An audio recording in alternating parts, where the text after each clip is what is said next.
And we had started this because of different places that we'd been and never really getting the intimate feel of what we wanted of a close-knit thing. We had only planned this to be, we're going to do this one time, and let's hope we can pull it off. Yeah. We even had it that if we didn't have enough ticket sales, we would cancel it. We had a certain time frame, because the buses that we had lined up, the food, everything that we had, the porta potties that we had to rent, all these different things. Since we're outdoors,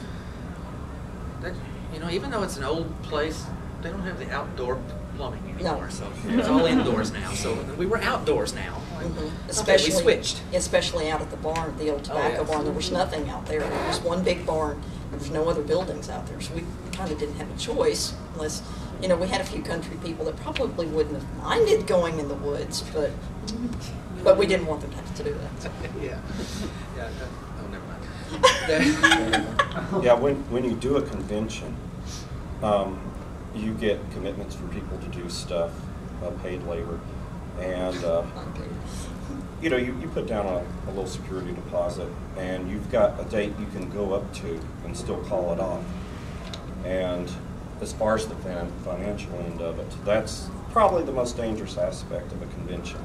If you think it's going to happen, then once you get to that date and you go past it, then you're committed. And you either sink or swim after that. You hope you have your ticket sales. I know a certain convention that we went to before, and the first one financially was a disaster. And the second one, to compensate for the first one, was a worse disaster. But anyway, we were aware of that, and that's one thing we wanted to avoid, and thankfully did have enough money to contribute to the ALS Foundation. Yeah, for Mel. And this all was inspired by Mel, who has been the backbone of this whole track, of the Tolkien track here. Because of her, it influenced us. Well, we need to do something. We wanted to do something a little small, intimate, and expand our family. And so that's why one of the reasons that we did that. Like I said, we had only planned that, okay, we're going to do this one time. Hopefully it'll pull off. Hopefully we don't have to cancel because nobody's coming, And but we built it, they came. Yeah. And Mel was invited too. We said your room and your food is paid for. Just show up, but unfortunately they committed to something else. And just so, I don't know if anybody here who doesn't know her, but we're talking about Melissa Kern. She's been heavily involved with the Tolkien track here over the years. And as Gene said Friday night on the evening at Brief, it wouldn't for her, we wouldn't have a Tolkien track now because they were going to do away with it. And Mel stepped up and kept it going and got Gene involved. Gene's been involved ever since. And the reason why we're talking about that she couldn't come is Mel's been diagnosed with Lou Gehrig's disease. She's almost completely paralyzed now, went on a ventilator in July. It was something that we thought about the entire time we were at the party, is wishing that she could have been there. But it was just too much effort and too much distance for her in the kind of condition that she was in. And what little bit of money that we had left after we paid for everything, we donated to the ALS clinic that she attends in her name. So, yes. And we wanted to do that. That's why we thought if we had anything left over, we wanted to find a charity, donate to it, because it wasn't a moneymaker. We didn't go into this as to, well, hey, we'll get rich off doing this. No. No. Especially in rural Kentucky. No, that doesn't happen. But, like I said, it was a one-shot deal. We thought, okay, hopefully this will go on. We got something, we can donate and do something with that. It can't be a one-shot. You guys have to do it again. Why? Tell us why. Yeah, why? Tell us why you think we have to do it again. So I can go this time. Well, because you need to reinfuse that magic sometimes. And, you know, I think everybody, as far as, like, for me, I mean, listening to Michael Drought recite Beowulf in Old English just chills up my spine, you know, and he was so awesome, and it was just a great experience, and it was so much fun, and, you know, and so many people said, well, gosh, I would have gone, or something like that. I'd hate for that magic to go away. So, you know, I mean, it doesn't have to be, you know, obviously not every year, but maybe every couple of years, you know, you know, possibly. Okay.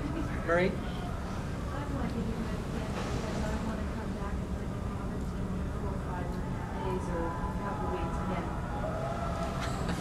It's immersion. It's living in the Shire. It was a total getaway, wasn't it? Yeah. Mm-hmm. And you guys did everything just spot on, beautifully. Well, the thing about, and too, Tim mentioned getting away from everything, a total getaway. 99% of us had no cell phone service out there. So it's like, you don't have cell phone live. service out there. No. AT&T doesn't reach that far. No. We need something to look forward to. So much for delivering the world. Yeah. Kate? I was just going to say you have to do it again because I can't live that long without it. Okay, you've now created attics. Uh-oh. We've become pushers. The other thing is, now that we know how much work, and you guys know how much work it is, you can ask people for help. Yes. Yes. And the other thing you talk about. And people will help. Yes, you talk about knowing so much work, knowing that there was so much work. There is so much that even those of you that attended, and even me, who was involved with it from the beginning, have no idea. Right. Oh. And we don't want to, you know, wear you out or anything, but But yes, we wouldn't worry about it. we want to go back. I mean, I'm like a fan for about 5 years now, and I would so go.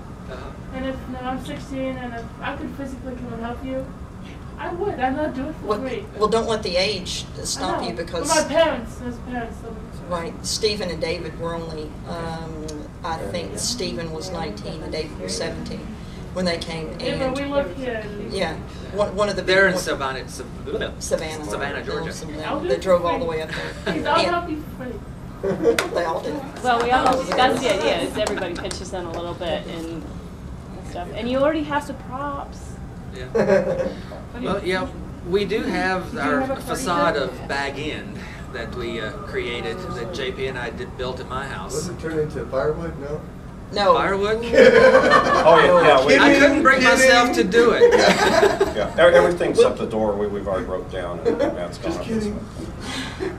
Some folks that couldn't make it want to know if there's going to be another Hobbit death march, though. March. Yeah. Through the woods. Joe Lynn once couldn't make it, but she says if you go to that, ask if there's going to be another Hobbit death march. For those of us that The Frodo hike was. that got Wasn't that this along. morning on the parade? Yes.